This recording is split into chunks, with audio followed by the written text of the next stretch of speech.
From sunny Southern California, we bring you Meet Bridget. Bring it on, baby!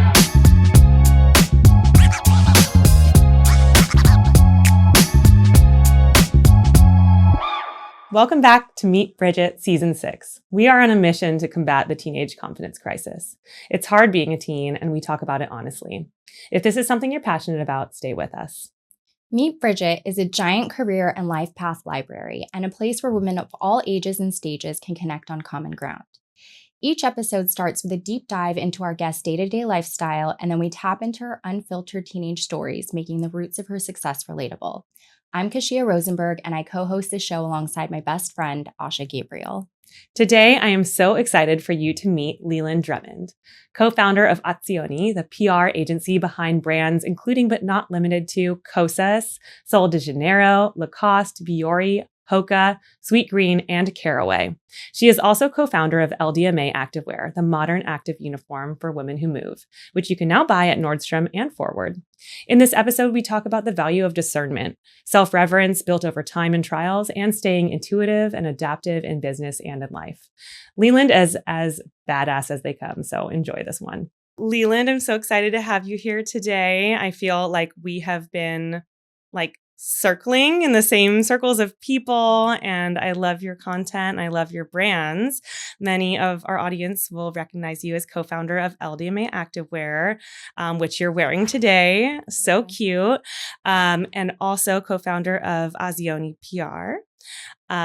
We're just stoked to have you here. So happy to be here. Thank you. Yeah, I came comfortable, that's what you said.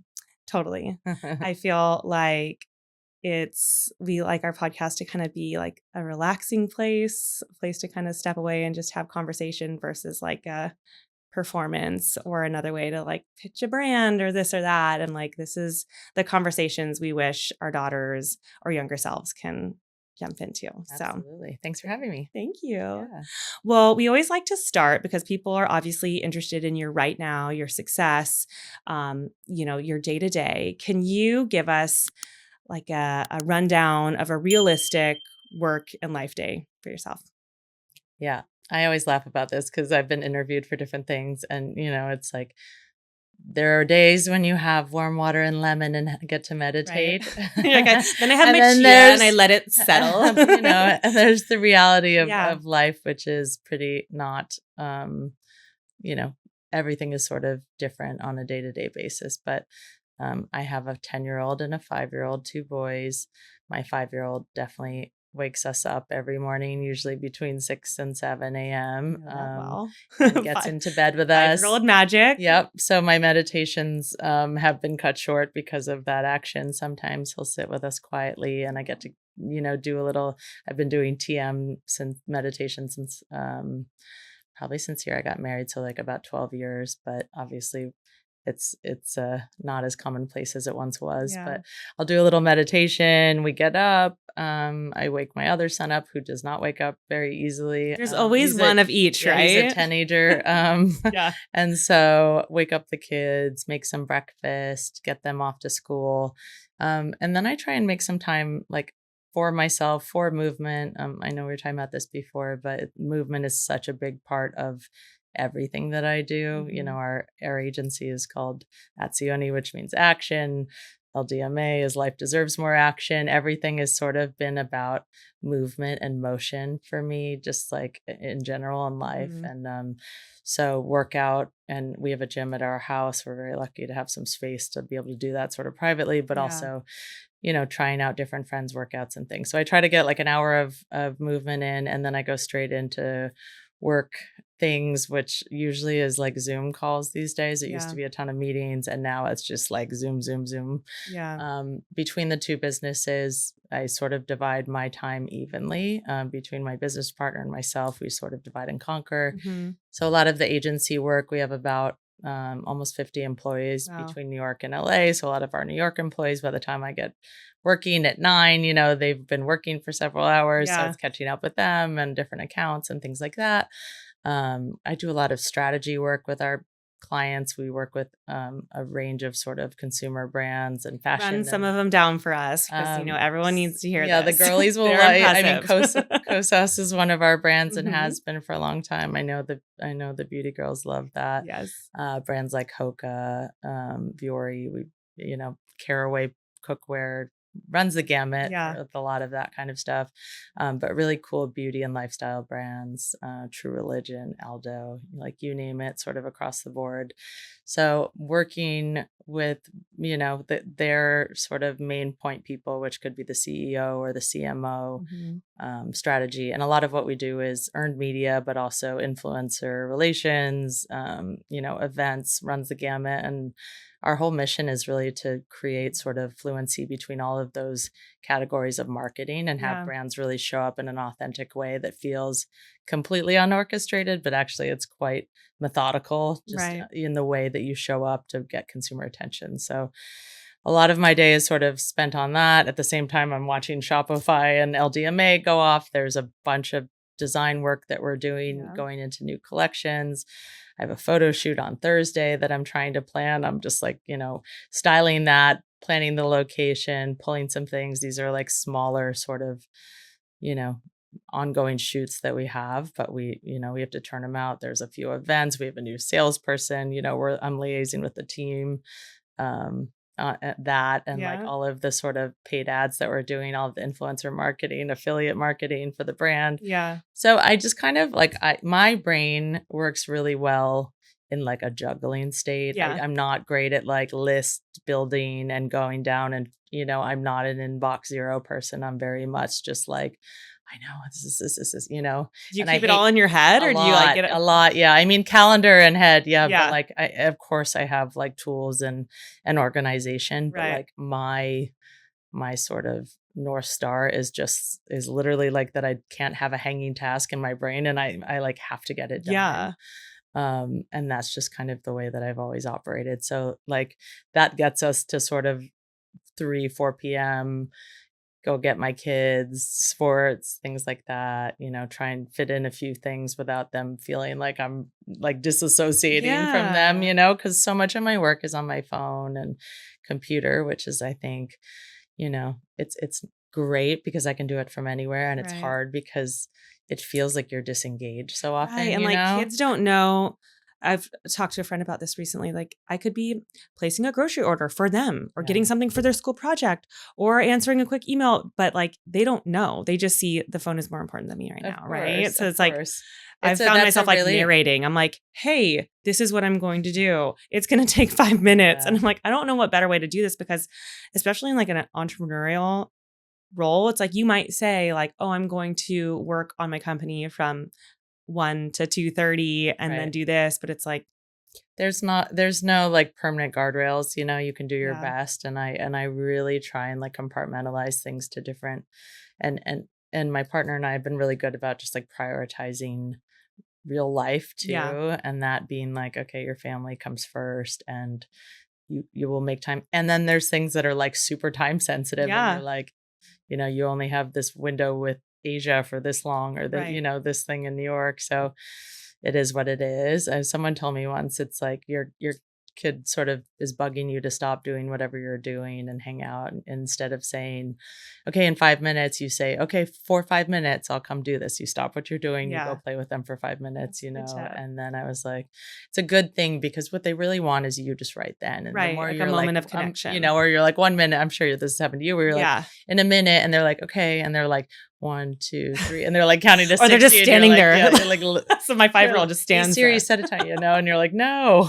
Or she's like, okay, let me sit in your lap while you're doing your email. And I'm like, ooh, like this is now I feel like, I mean, and you've had a little bit longer with your kids being like 10 and 5, but I find like my mom brain and my working brain are like, they're on 2 separate tracks. And I'm like, when I'm in a space where that's kind of both going on, it's really hard to kind of like attend to both. Like I almost find I need to like schedule time and space to be like separate them, Usually, you know? and we always should, and it doesn't always work out that Yeah. way. And it's okay that you suck at both Right. sometimes, you know? And I think that's like, I'm always here to be like, there is no balance and Yeah. there is no lemon water and there, you know, it's kind of a mess. That's one day. The next day could be really amazing. And my child's tired and he sleeps in and I wake up at 7 without an alarm because Yeah. I think that, you know, he's going to wake me up and he doesn't. And then, you know, you have this time and space that you never thought you'd have, you know, so there's Yeah. always like a variable that could be a surprise and wonderful. Yeah. But you never get that time back too. So it's all how it's supposed to be. Yeah. But yeah, that's the gist of it, you know.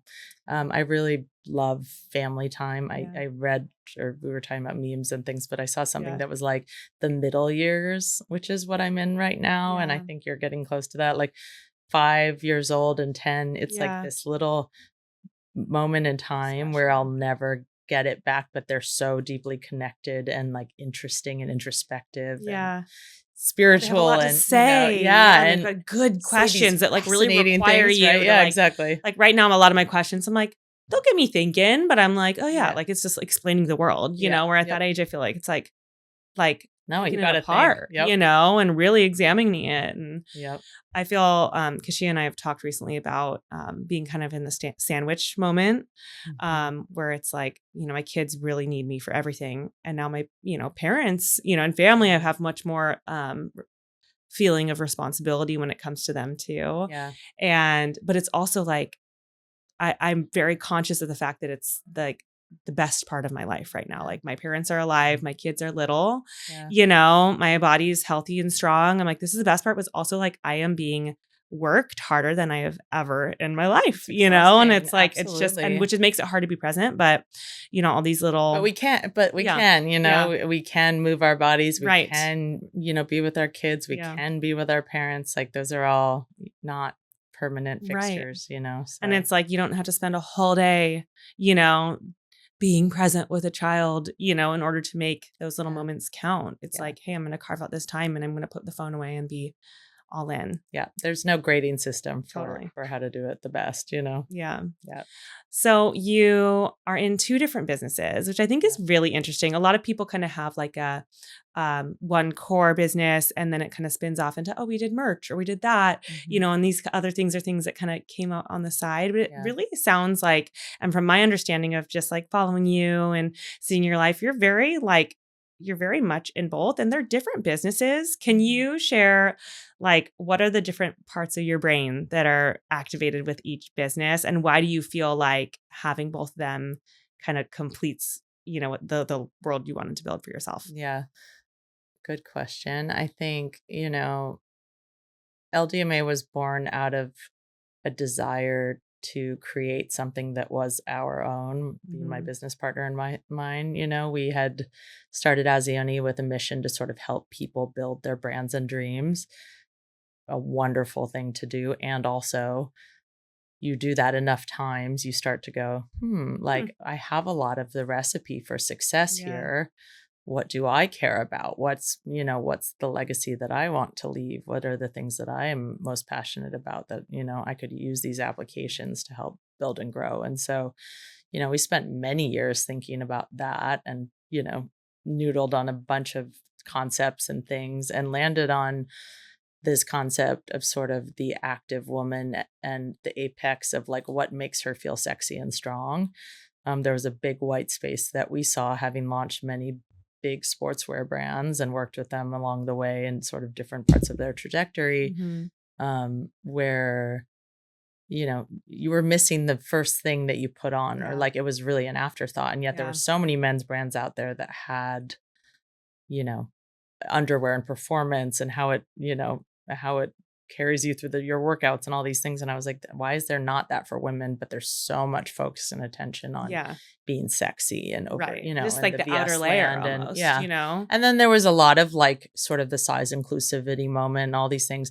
What I didn't see was like a relatable brand for a woman like me that felt sexy and strong, that, you know, was coming into her own best self, that had struggled with insecurity around body and these things, that was like, okay, I'm ready to like feel good in my body. And I want a brand that like embodies that and empowers that. So, that's where that came from. And I think, in terms of like the parts of your brain that are activated, it's like we're marketers, we're storytellers, we're creative. We can sort of look at the landscape of opportunity and really see where the gaps are and where the opportunities are for a brand to ignite interest by way of like, the different facets of marketing that we know how to use, which I sort of talked about before. But like on the LDMA side, it's like, okay, you actually get to like create a physical product, which we had never done before. Manufacturing something is wildly challenging, and to do it well and to do it as something as intimate as underwear, that's the first thing that you put on your body, all these things. It was like, it was every sort of synapses firing that you had never used before. Right. So it was like a whole new, operating system for me to use. And I really liked that after doing the same thing for so long. I've been doing PR and marketing for over 20 years. You know what I mean? Probably also having the perspective of being a brand owner and dealing with the manufacturing and the supply chain and the launches and the, all the branding like that. And then being able to jump back into PR and digital marketing and like having that perspective of your clients really probably made you even better at it was AZIONE. Very good for AZIONE. Sort of what, our concern was sort of, we don't want people to think that we're disengaged and too focused on ourselves and being too sort of like flippant about, our work as partners of the agency. And also what started to happen was, we were so well informed of being on the brand side of things in ways that we had never, been before, that we could be really, both empathetic and understanding and have some really clear insights on what could be really beneficial for brands, having seen it and being our own sort of test dummy for it, so that was really helpful. And I think like the interesting thing for me has just been the challenges of being an operator. And I will say that all sort of circles back. And I'm sure that there's so many entrepreneurs that face this. You start something because you're good at that skill set, or because you're a people person in my case, or because, between a partnership, you have complementary skill sets that allow for like, a balanced sort of growth opportunity, right? What you don't know about as you're, sort of shooting off the hip a little bit is how to operate a sizable company if you can grow yourself to one. And you're like, me personally, I'm not an operator. And yet I'm like, how did I become CEO of that thing? That there's a lot of skill sets that I don't possess naturally, that I don't really even like. Staff management, HR type things. Arguably the hardest part. Finances. Of Hiring is really challenging, keeping staff tenure.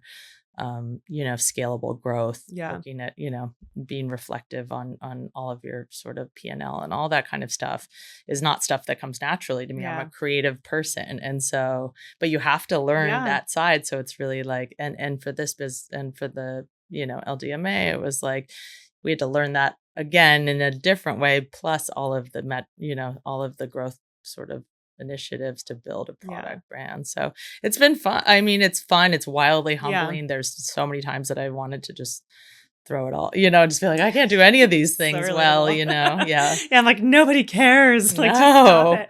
But I feel like that's, like the wild swings, and then you wake up the next day and you're like, I got this, something great happens and you're just like, someone sends you something and you're proud of that. I was just talking about this. I'm like, I can't even count the number of times where, even with the podcast, which, this is our 6th season. There've been just moments where it's like, does this even matter? There's so many podcasts out there. There's so many women's groups or whatever. And then like I'll be, down, and then we'll get a message from somebody that was on the podcast or somebody that listened to an episode, or, some, like, there's always those little like, God shots or whatever you call them, where it's like, keep going.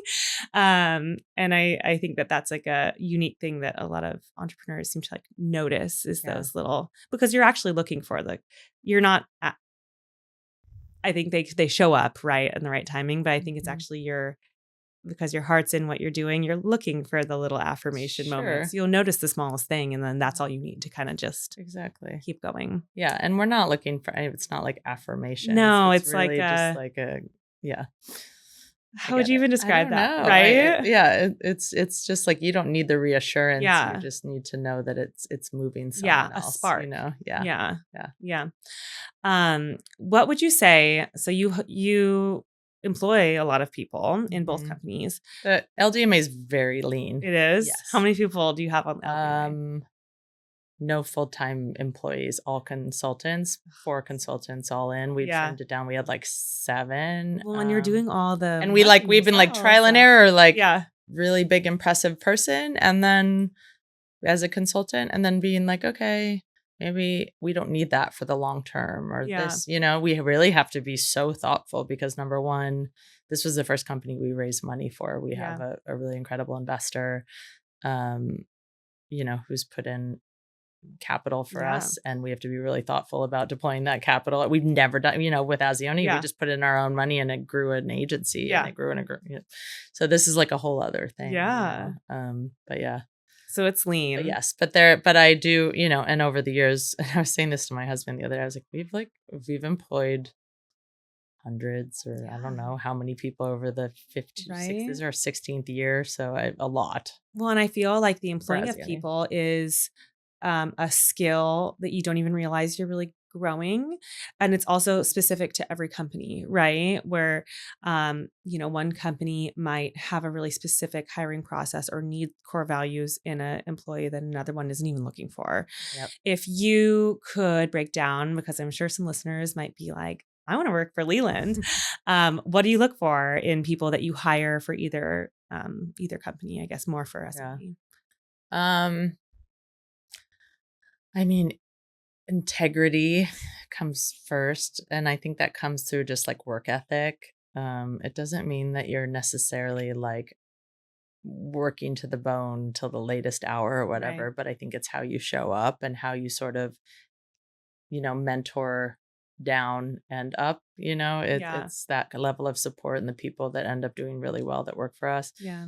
I used to say, and got called out for this on can't remember if the podcast or panel or something I was trying on, but I was like, I loved hiring athletes because, especially like team athletes, because if you can work on a team, if you can play a sport on a team, you're typically like pretty good at relating in that way, showing sportsmanship. There's a lot of like athletes that have those qualities. With that said, of course, there's people that aren't athletes that are incredible, like are incredibly employable.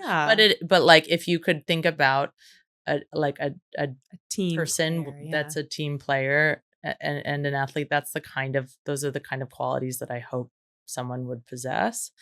I also love people that ask questions that are wildly curious. I find the younger generation tends to be incurious sometimes, and I think it's very important to read and to consume and explore and like constantly level up what you're doing and offer. Like, I'm the first one to say, I don't know what I don't know about, and sort of like humbly try and learn more. And I love people to teach me. So I think there's like a huge opportunity for people that are employed to like speak up. And I know that's scary for a lot of people to be like, where would I even start with that? But it's like the best things that have ever happened to me in my career are because I spoke up and was like, what if we did this? Or have you ever thought of that? Or, and so, sometimes the squeaky wheel gets oiled, and I think there's something to that for sure. I agree with that. I think it's funny because,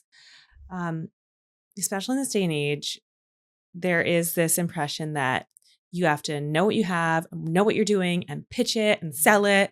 And especially for younger people, it's like, you're young. What you got and what you're selling, what you're doing is going to change over time. And I think that especially for someone that's trying to look for an opportunity, we always tell girls that it's like, ask questions. And the more questions you ask and you practice asking of interesting women, the more questions you're going to have. It's just like people will talk about like, oh, do you have like the questions ready for the interviews? I'm like, I'll study and I'll have like points I want to bring up and things to do, but I'm not like, there's no flow to that. I have either, all right? sorts of questions in me, and like there's no shortage of them, you know. That is just, it's a skill that's grown by doing, you know, and it's like, I can't tell you, I mean, even like hiring people so many times, like the majority of people I've ever hired in other roles was, you know, curiosity, learnability, you know, or teachability, wins over I know it all and I bring everything to the table every single time. I think like, you know, being humble and also being curious is like a really interesting balance. I think that young people in general are afraid maybe to overstep, or maybe there's an expectation that there's some level of like deserved recognition. Yeah. And I don't think anyone has that at any level, you know, by postman to president, like treat people the same. I think that like it's very interesting when someone comes to the table, like an interview, and says, I was researching the type of clients that I would love to work on if I was to work at this company. There's 5 writers that write this type. No one ever does that. Yeah. Like literally they come to an interview and they talk about their like you don't even have that. Yeah. No, like that's essentially what the role you're going to be stepping into will be a lot of that. Or here's like a campaign that I thought, whatever. That would be so impressive. So cool. Like original thought. People really sort of show up to be like a little bit more basic in that. And I think there's a real opportunity to like step outside the box. Like, and there's probably more people that, have those thoughts, you know, they've probably done that research. I think maybe there's fear around it or trepidation or like, whatever. I shouldn't do that at an interview. And it's like, nope, like people want fresh ideas. They want boldness and communication, you relevant, know? Like the houses, every house that I've ever, I mean, real estate's a funny game to buy a home. Yeah. We've bought and sold a few. Mm-hmm. Every house that we've gotten, I've written a personal letter, email letter, photos of family about why we would be the best people to own this house, you know? And I swear to, I've had like my friends sit with tears in their eyes and they're like, you're going to get this house. And I'm like, really? You think, you know? Yeah. Going the extra mile on something makes such a difference. Who cares if it's not well received? Yeah. Then at least you tried your best, right? So I think that's so fascinating because like that's literally the work that you're doing in a lot of ways. It's like you're showing people like the fact that you did that with like the houses you wanted to buy. It's like you're literally like showing people how they want, like the Caraway pans, right? Like it's like, well, we all have a million pans. Why do we need this one? But like telling the story of like why this is different and why, you know, and like showing this is how you're using it. Yeah. And then suddenly someone can visualize it and be like, actually, you're right. I didn't even know what I was looking for, but this is it. And it's probably the same situation in the houses that you bought. Yep. That's a great analogy. Yeah. Is there a piece of advice, whether it's something that someone gave to you or that you've heard out and about in your working world that you like don't subscribe to? Something you're like, I disagree.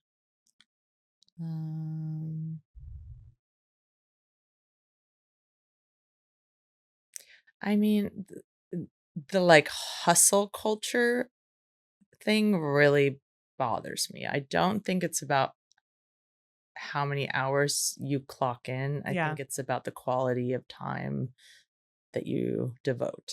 And I don't know if it's not necessarily something someone said, but there was like a lot of upheaval at a certain period in time before COVID with this like girl boss era that I, you know, worked with a lot of founders in, and the founders had a lot of, you know, backlash because they would have staff that maybe wasn't working at the same hours as they were, or, you know, as long as hours, or, you know, they're on Slack sort of sending things late and they're like, if I'm working, then you should be working and whatever. Everyone has their own secret sauce and how they get their things done. And I believe that if you have a role somewhere and you have the best output, that's what matters. That's what matters, like right? It takes you 3 hours. It takes you 20 minutes. I can get something really great done. That's a very particular skill set to me in an hour, and then go do a workout or do whatever. I'm not working any less hard than the person that's sitting at their desk grinding. You know what I mean? And it took maturity and age and all those kinds of things to get to that place. And of course, I I'm an owner of a company. It's very Yeah. different, you know, so I'm not just saying like, well, sure, Start go there, do what be you an want. intern and be like, I got to get my workout in, you know. However, like, don't ever look over your shoulder and go, you know, ugh, that person works so much harder than me and it's stressing me out, or like, you know, they are getting so much more.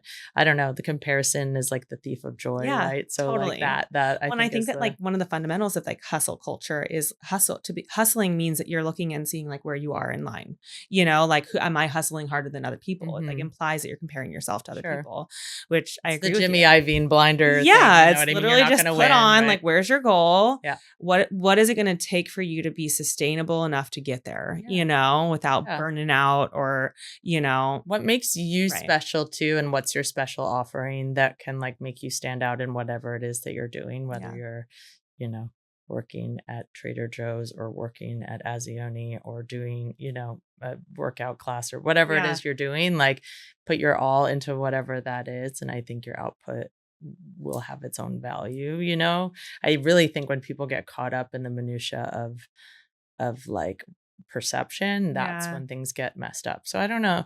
I don't know if there's like a particular saying that I like don't agree with, but there's a particular behavior, and like, you know, that was a real strong point in time in my career where I remember it was just like harder, longer, you know, hours and whatever made or you, even the perception that it's like, oh, if you're a woman and you're a founder, you know, you're going to have to work twice as hard because there's no women doing what you're doing. So like, then there was this expectation that all the women founders have to be hustling, you know, and it's like, is this serving other women, you know, or is this serving us as a collective, like talking about how much harder we're going to have to work?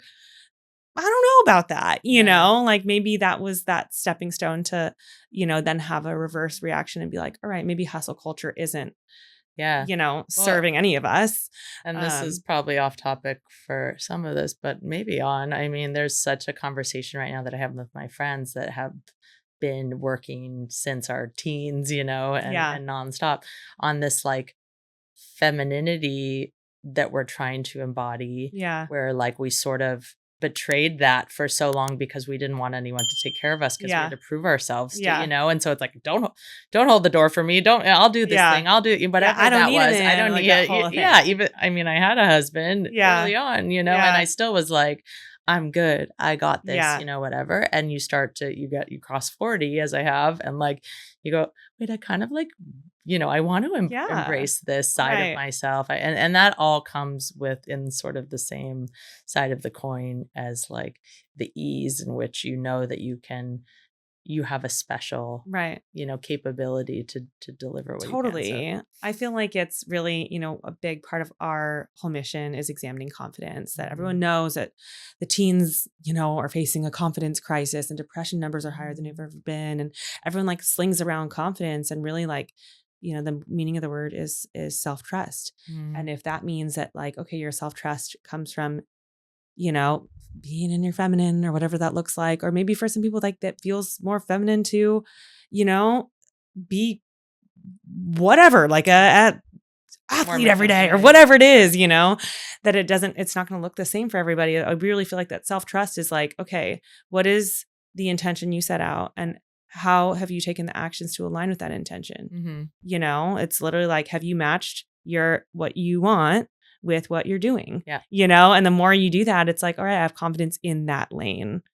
And you can feel discordance, you know what I mean? The more you push against it, the more discord there is, the more, you know, that reverberation. Well, it's also like not a permanent thing, right? Like could feel confident in one thing, and then 2 months later, you know, it's like, okay, I'm thrown out a little. And that's actually a sign that it's like you're in spaces that are challenging you, you know, to constantly be having to be like, okay, how can I realign like what I want with what I'm doing in my actions, and changing the actions to match, you know, the new direction, which is something I feel like in other interviews that you've done, you've talked a lot about, you know, flexibility and kind of shifting gears, and even having your company do that, where I feel like prior to all the social media and all the different channels that people are selling on and things now, you know, it like you'd hire a different person for PR, and you'd hire a person for digital marketing, and you'd hire a person for social media influencers. And you're in a space where you're like, all these things are wound together, and we're going to be the hub for that. Well, I love the conversation around fluency, and what it really is can you find a partnership with people that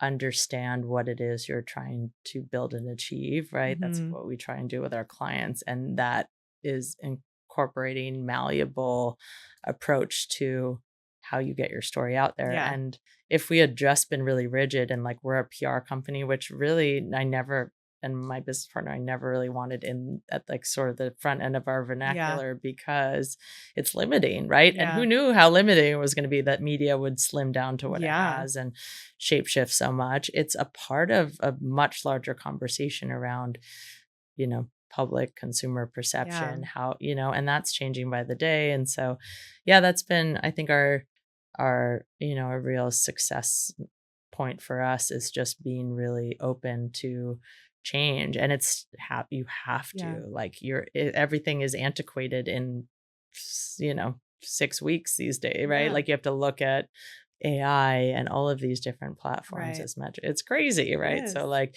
you can drive yourself crazy too to try and keep up with that stuff, or you can just be open to sort of exploration with Right. people, being like, here's what we're really good at, here's what we're incorporating, and and I think there's like a balance to that too, where Yeah. you're not trying to always sell yourself as like I the can do next everything. wildest. Yeah, exactly. It's never good, A right? Swiss Army knife. Yeah. Well, we always like to shift gears a little bit. And I love where our conversation's been going about, finding your lane, right? And the things that are kind of uniquely you and how can you bring them to the table. And what we're really interested in is where those things started and how long they've been around. So I know that you, leading into AZIONE, you were a snowboarder and you started doing that when you were pretty young, and working with brands and stuff kind of launched you into the world of working more with brands. Can you paint the picture of yourself as a teenager? How people might describe you and how you would have described yourself.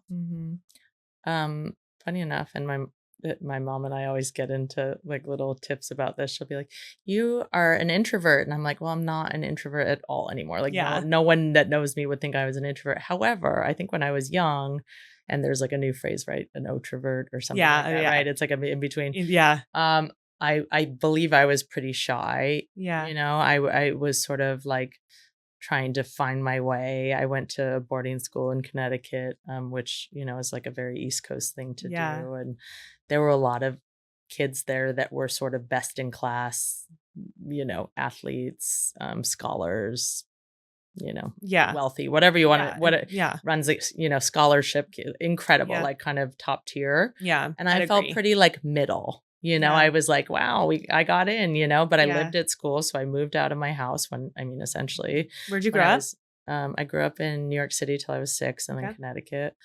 And the school, Choate, was in Connecticut, and JFK went there, and Ivanka was in my class. Yeah, I'm like, it was that school. It checks. But, it was interesting because I felt very like how sort of middle. I played soccer. But even like the soccer that I had been sort of championed doing, when I got there were just a really amazing other players, right? So I all of a sudden went from like being one of the best to not being one of the best. And that was hard when you're going through puberty and doing all those things, right? Trying to like, I can like pin my identity on being good at this thing. Yeah. And for me, it was like, I liked the feeling of sort of being, as opposed to now what I'm saying, I liked the sort of, attention that I got from doing something different. Like I liked that my, soccer or whatever those things. So anyway, I had a crush on a boy, and I went to the mountain one day, and he was snowboarding. It was pretty early in this, the snowboarding heyday, and just before the Olympics and all that stuff. And I followed him down the mountain, and I fell a bunch of times, and I was like, I'm going to get good at this, So I made my dad drive me up to this little like Connecticut mountain on the weekends, and I got pretty good at it. And my friend's sister was a Burton snowboards rider, and she gave me a few snowboards, and I went to go work at I went as like a camper to this camp in Oregon in the summer. And then I became I started working there very young. Yeah. And I just like cut my teeth doing that. And then I ended up going to CU Boulder. And I was doing like big air competitions and all this stuff. And I was pretty fearless. Yeah. I backflipped and stuff like that. Oh my gosh. which is crazy now. I just can't imagine throwing myself in that way. You're like, but oh. yeah, no. So I went to Boulder Yeah. and, I was messing around before the season that we had just sort of were formulating a snowboard team, which now became like this whole collegiate sport. Yeah. But at the time it was pretty like new and fresh. And yeah, I was jumping on a trampoline and I snapped my knee, like, doing that. Not even snowboarding on the trampoline. Yeah. And it was probably like an old injury. So what happened subsequently after that was that I had these like sponsors and things that I was working with.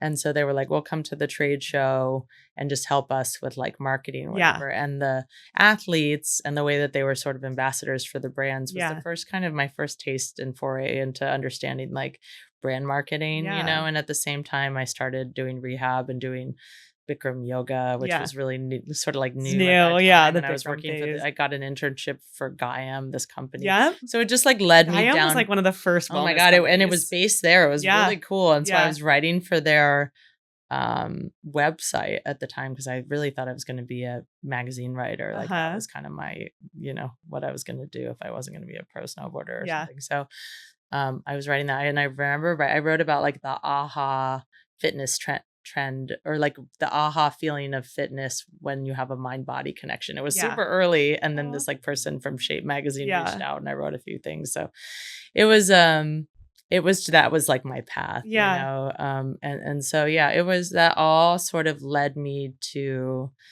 AZIONE later on because my business partner and I, when we came together after like having sort of other career paths in PR and stuff, one of our connections was sort of this action sports industry. And we're like, I think we can make, skateboarding and snowboarding, all these things kind of really mainstream cool, get them in Vogue, get them in GQ. And like, lo and behold, it became such a era, honestly. And then it was like Chanel surfboards and snowboards and, the whole thing like took over. But I sort of got to see and be a part of all of those things. We put, we were working with Skull Candy headphones, which at the time was like just, burgeoning category before Beats by Dre. Or Beats now, and we were able to like build relationships with the NBA and Dolce & Gabbana, and like no one had ever done that before. We were like, we got an idea. This is like, this is a really great canvas for brand collaborations. And so much of that shaped the way we thought about marketing. So much of it shaped AZIONE, and so that never would have happened had, that little girl not sort of adventured on or followed a man somewhere up along mountain. The way. I was not shy, you have 2 kids, you do the whole, you grow up. And that's what I honestly, like anyone that's worried about, or like 20-year-olds that are listening or whatever, thinking 40 is so old. It's like the best years of my life. I'm so happy. I do not get my kids are like, you don't get embarrassed, or whatever. And I'm like, I don't get embarrassed. Like, I just don't. I don't have that anymore. I certainly did for so long, and I'm just like very grateful to have gone through all of that human experience to get to a place where I'm on the other side going like, it's all good. Like I am who I am, I love the visual of you snowboarding because we were just talking about like adapting and flexibility and thinking off the cuff, and like what more is like flying down a mountain and having to make spot decisions and shift what you're doing depending on the snow, and then an injury and having to pivot from there.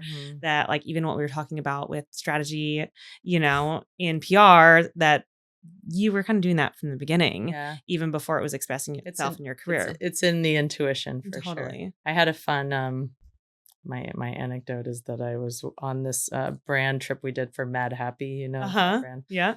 And we set it up with all these like influencers and cool kids. And I think the mean age was sort of like 23, 24 or whatever. And we went to the top of the mountain and they're like, have you ever snowboarded before? I was like, a few times, not really. And I just like smoked them, went off a jump. Like they were like, what the hell? And they're like, oh my God. Totally. So it's one of those like, I'll tell you about it later. One of those hat tricks that I can still pull out, and it's very so good. Fun, so I still love it. Yeah. Well, I feel like people following you now or that know you now probably see you as, you are like wellness embodied in a lot of ways. And it's clear that you put like a lot of effort into that. You have your daily workouts like we were talking about, and you clearly take care of your body with whether it's food or supplements or, your lifestyle and everything. has that always been clearly like movement? I know is a big part of your life. LDMA means life deserves more action, right? Yep. Where were like the roots of that, and how has your relationship with your body changed from the time you were really young to now? I mean, it's a loaded question for Yeah. sure. I think for any of us, right? Like, you're a woman in this day and age, you probably had some sort of, issue or we were all looking at the same magazines. Yeah. Like, Listen, I grew up Mary in Kate the Olsen heroin chic 70 era. pounds, Exactly. and it's that was like my era. Yeah. I have really worked hard to have a great relationship with my health. First and foremost, ensuring that like at the end of the day, I'm focusing on like longevity, in terms of how I'm going to be alive and well for a very long time with my kids. But with that comes a lot of opportunity to like biohack, look your best, feel your best. And I've had there's an interesting kind of thing. And I've had a lot of sort of like in therapy and spiritual healing and all of the methodologies that I've sort of used. I've thought a lot about why, especially with social media, I post things, posting yourself in the gym, flexing or doing, feeling good or whatever. There's like two ways to do it. You can do it for yourself and reverence, or you can do it for other people to sort of validate you. Right? If you're doing it for yourself with reverence, it's a beautiful thing because it took you a really long time to get to that place. And I really am coming from that place now. There was a long time where I was coming from a place of needing validation, affirmation. I'm doing this thing. Like I look great, or I came back, or and a fascination around sort of beauty. And I think I will always have a piece of myself or a part of myself that thinks about that and challenges myself to be better, look better, feel better, be like this, whatever. And I can be kind to that part and also have a lot of reference for where I am, who I am, how far I've come, and like honor the fact that that can be probably really helpful for other people that are trying to get there. And so I always come from a place of like, I embody confidence and like strength and, and I want other people to feel that way, which is so much of the why we shoot our brand the way that we do. There's a level of like cool, sexy that doesn't have to be like overtly, you know what I mean? It's not for anyone else but sort of that girl. And like every girl that's ever shot for us is like, that was so fun. I feel so great. Like those are my favorite photos, whatever, because that's the energy exchange that we're having. Right. So that's a big part of it. And yeah, I mean, this is a conversation I have with my friends who are like most world-renowned therapists that have had body issues all the way to, professional athletes, all the models, you name it. The most beautiful people have like the most issues with these types of things. And you can just believe that we're all fighting the good fight, but again, like I go back to that. What are you doing it for? And social media is a devil, like there are so many times that I just would love to throw my phone in the ocean and not. And it's a tool, and it's helpful and it's helped a lot. So you just try and say, how can I use these things to the best of my ability to like help and hopefully like inspire other people or whatever, and I'm an open book. I'm like not gatekeepy. I'm like, try this, do this is what works, and also what works for me might not work for anyone else too. Totally. But I will say there's so many tools out there now that are wildly accessible that never were before. And it like feels really good to feel good. And like often when you don't feel good or something's off, it's not because you're not, fill in the gap. You're not sexual or you're not that like, it's probably because something's off balance, And so like with that, there's a lot of imbalance exploration that you can do to be your best. And I've done a lot of that to like get to this point, I feel like I spent a lot of time in like the heroin chic moment when I was runway modeling and stuff. And then right before my wedding, I started lifting weights for the first time and eating protein for the first time. And I was working with a trainer who like made it really non-emotional and was like, here's your macros, here's how you do it, like this is like, if we have this long, this is what we're aiming on. He's like, just trust the process. And I like gave in and trust the process. And I saw my body change.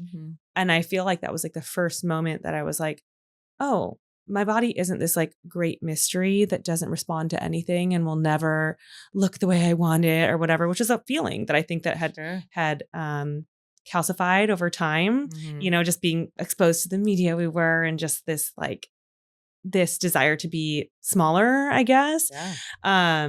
And then I just remember feeling like, oh, like my body's not a mystery. Like my body is an amazing, like living, breathing machine that responds to what I do to it, Yeah. And I felt like that was a discovery for me. And it made me laugh because I'm like, I think I was, I don't know, in my late 20s when that happened. Yeah.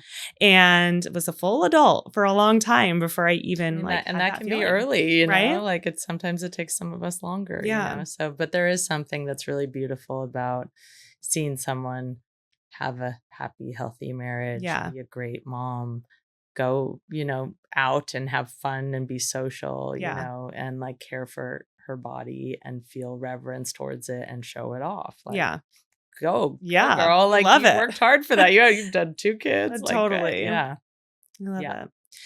When you think of like your teen self, is there an age that felt the most difficult for you? And could you pinpoint why? Yeah. I mean, I'd say like 13, 14, my parents were sort of going through a separation and challenges. And that's when I went to boarding school. And I think largely they wanted me to not be in the house with them going through what they were going through. So, in addition to me getting into this difficult school and having the opportunity to have a really good education, they were also sort of sheltering me from what was going on. Yeah.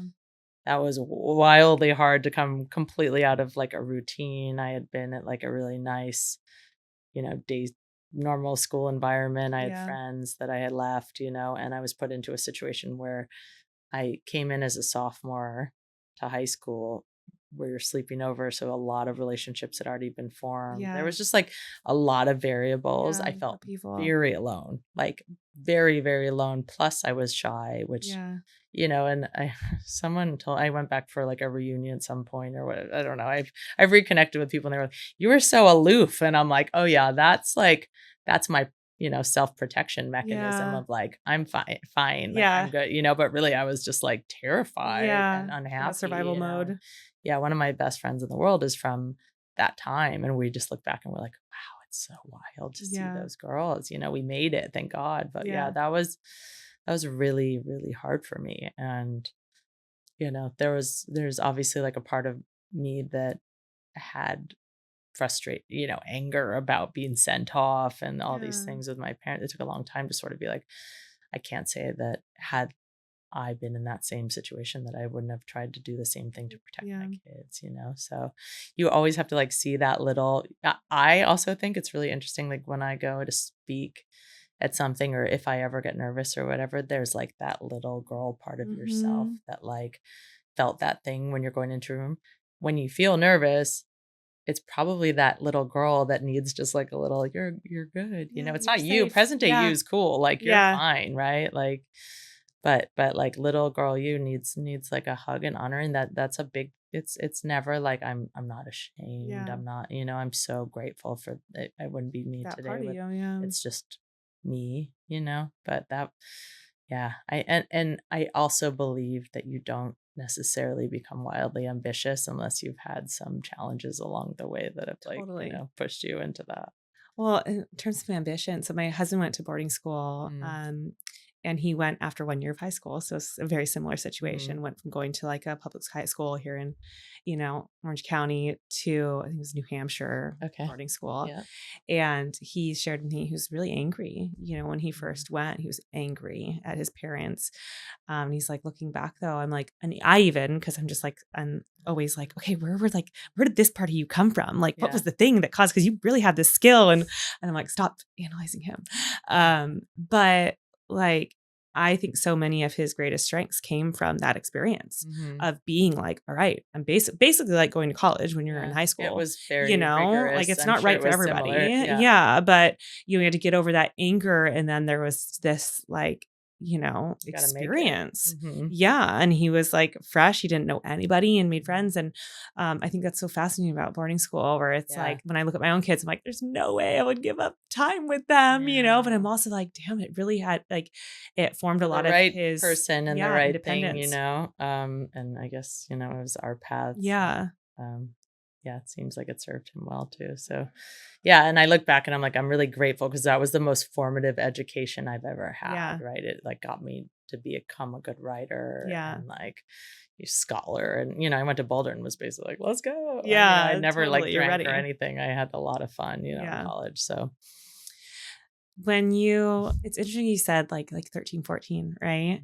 And I think that people think teenager and they like the number that comes to their mind is like 16, 17, 18, and in my experience, I feel like some of the most difficult moments are happening for young women earlier than we think they are, right? That it's actually even like 11, 12, 13. Especially these days. I'm like, I look back, I feel like my hardest times were technically like teen years, but it was like middle school. It was like mid to late middle school. Yeah. And then like by the time you get to high school and stuff, like some of those hard things, like they're there, now they're big things, and you're kind of already living with them. But like, I feel like that discovery process of like difficult things or realities of parents splitting up or, like shifts happening in your body. And, those are happening earlier than I think that the world maybe gives credit to. Sure. And like by the time you're old enough to almost be voicing it for yourself or finding community, it's already been there for a while. And I mean, I love that there's this type of thing and more resource for young women, especially, these days. But like, I'm sure, I mean, the nature of my generation and certainly me was to like, just keep everything in, like bottle it all up. There was so much recognition that happened much later on in my life where I was like, oh my God, I've been like holding on to that, or I didn't even know that was my human experience, right. Poor sweet thing. Like I see you, and I don't think I was able to honor that till much later. So I hope that some of these like resources can help girls actually feel like they're not alone or that they have to sort of, push those things down. Yeah. Repression. Yeah. I mean, we started with like direct work and we love working directly with our teen girls. But I also think like we are in a world of indirect consumption and comparison and stuff. So we were like, well, we started the podcast during COVID and I was like, if people are going to be passively consuming a podcast, like what if we at least are sharing the more like vulnerable stories of women who are really impressive, women that look like, formidable, where it's like there's no vulnerability left and showing for young women, but really women of all ages, that it's like, oh no, we're all like works in progress and we all have that little girl inside of us, which is really a treasure, like I actually love that little feel, like the nerves. Yeah. I'm like, ooh, little me is like alive. Something's important to the core of my being, all the way down to like when I was little, and it's woke, it's awake right now. And that's a cool thing. And being able to like take that and honor it in our like adulthood.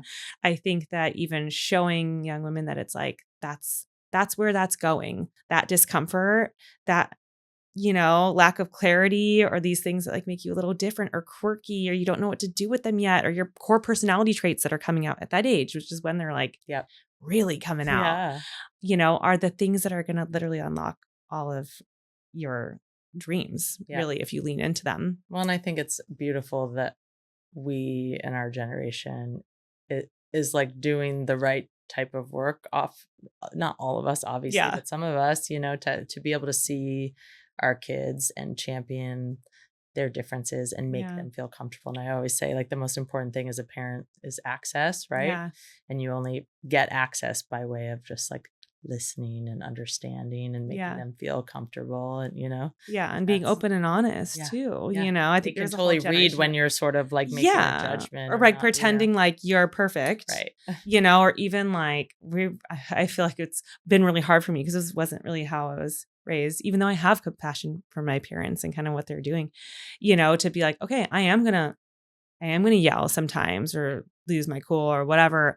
But then I can also come back to them and be like, I'm sorry for yelling at you. Mm-hmm. You know, I could have done X, Y, Z, you know, and teaching them that like accountability and stuff, which, you know. Did your parents apologize? They did not. Yeah, I don't you know, and I'm sure I'm with my parents too. You know, they did not, but I'm also like, they were surviving. They were doing a better job than what they had before them. Yeah. And I think what you were talking about, even, you know, with your parents kind of sheltering you, I feel like it's interesting because we have like a singular experience when we're like, you know, young. And then I think especially when you become a parent or in a parallel situation later in life, where it's like, you're like, honestly, I don't know if I might have done something similar. You know, you have this, like, I think it's a really interesting place to be in, that it's like, okay, I'm going to be changing certain things and taking the driver's seat in how I'm building my life and my kids and my family. Right. But also I understand why they did this and this. There's much more understanding, empathy, and compassion. Yeah. And also, like, they don't know, they're not on any pedestal. You know, that's like where I think you start to build a really incredible relationship with your parents in your, you know, 30s, 40s, whatever, is because you're sort of like, okay, I'm just going to treat you like a person now, you know, like, rather than you're my mom and I have this certain expectation that you're supposed to act a certain way, or I'm supposed to take care of this, or you or me or whatever. It's just like, let's just be two people in a room and let me try and see and hear you as that. And that's when I think it starts to get really beautiful, you know? Yeah. But yeah, it's interesting. I think that's like kind of a thing in general, right? Like when we built this organization, I like the name Bridget because I like the visual of a bridge when it's like women connecting. It should be lateral. It doesn't matter what your age is. This is not a mentorship program. I'm not trying to like, here's all of my knowledge, you take it because you have nothing. No, it's like, no, we all come with like all sorts of depth, and whether we're, you know, 10 years old or 70 years old. And it's like, this is a level playing field, and we can like come to each other with transparency and honesty and vulnerability. And like, this is hard. And this thing was hard in my past. I'm sure there's things that are hard in my future, you know, and like leaning on each other in a more open way where I feel like there's kind of a unwritten influence to like, oh no, like encapsulate, be in your own little world. And you're, I think there's a beautiful part of that in relational reciprocity. That's like super, I mean, that's my baseline. Yeah. I don't really do anything that doesn't feel that way, you know, or I don't interact with people that don't make me feel that. If you had a little sister, or maybe even like the younger version of yourself going through your hardest, like darkest times, what do you wish someone might have told you at the time or done for you? I mean, I'm an only child, so it's interesting when I watch my kids relate, because I'm like, I never even have seen sibling interaction in real time, you know, and so that's been just like amazing to see, you know, side note. But I think it's like, it's okay to be vulnerable. Like, it's okay to cry. It's okay to feel that thing. You're not alone. You know, not to sound like cliched, but those are things that I would have really liked to hear from someone maybe that was like relatable. I really was pretty stoic for my whole life. I still find it much more open than I was by way of like a lot of work, but it's hard for me to cry. It's active. It's hard. Right? Like, it doesn't come naturally to me. I have other friends that are just like very openly emotional, and I think that's beautiful. And they're probably like, I wish I could be more keep it together a little, you know, whatever you need to be for that type of situation that you're doing. But I think for me specifically, it would have been really nice to know that I wasn't alone, you know, that those things were happening to other people at the same time. Right. That the person that was saying something nasty or treating, you know, ignoring me or whatever happened, you know, socially or whatever, was going through something on their own, you know, hurt people, things, you know, and like the vulnerability you're experiencing, like when you do share it, like that not only like enables your connection to other people, like real connection to other people, but also like uplifts other people that are going through the same thing. I wish, you know? Like those mean girls in 5th grade or whatever, I wish I could have been like, what you said really hurt my feelings. Yeah. Like, are you okay? Yeah. You know, like, can you imagine those? You need a hug. My dad was like, those girls are just going to work at Kmart one day. And I know. I tell my son that. I'm like, that boy's going to work at, you know, this is what my dad said. And he was like, what's Kmart? And I'm like, don't know, it's like Target. It's all Yeah. good. Like, doesn't matter. Yeah, But his totally. point was, you're going to take all of those things that you're feeling and turn it into something bigger. Right. And like, whatever that looks like for you. And, so, but like, you don't always need to just like suck it up and persevere. Right. Yeah. Yeah. It's okay to share the load a little bit. It's okay to feel. Where can people find you? Do you have anything you're launching or promoting right now that you'd like people to well, to? these cute little sweats we're so wearing. cute. I know. So this is our Had mine over first. shoulders. I know. Bring 'em in. We got to get you some. We'll be seeing on you They're right next. outside. Yeah. So we started with intimates, so underwear and bras, and then we launched our Active Lounge, which is our sweats collection. We actually just launched on Forward. Okay. Yay. Forward. And Forward. that's very exciting. We soon have a bodywear collection that's coming out. So bodysuit, romper, some other fun things. Wow. And then a sportswear collection will follow later this year. So that's all at LDMAbrand.com, or you can shop it at Forward. We're also on Nordstrom.com, which is exciting. So you can follow me at Leland CD.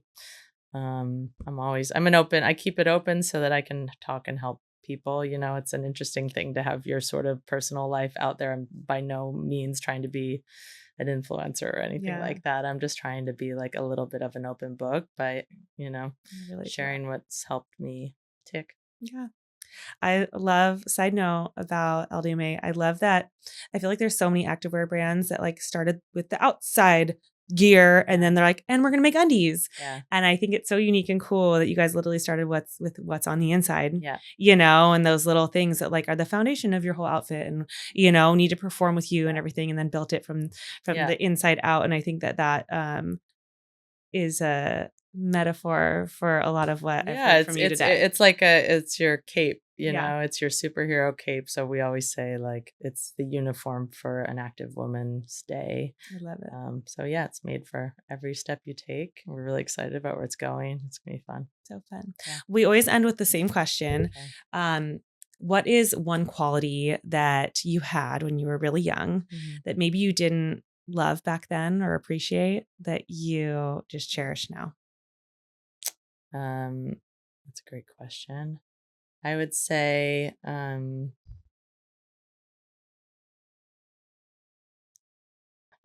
trying to think of the word for this, but I'm basically very thoughtful and I take my time with people. I'm not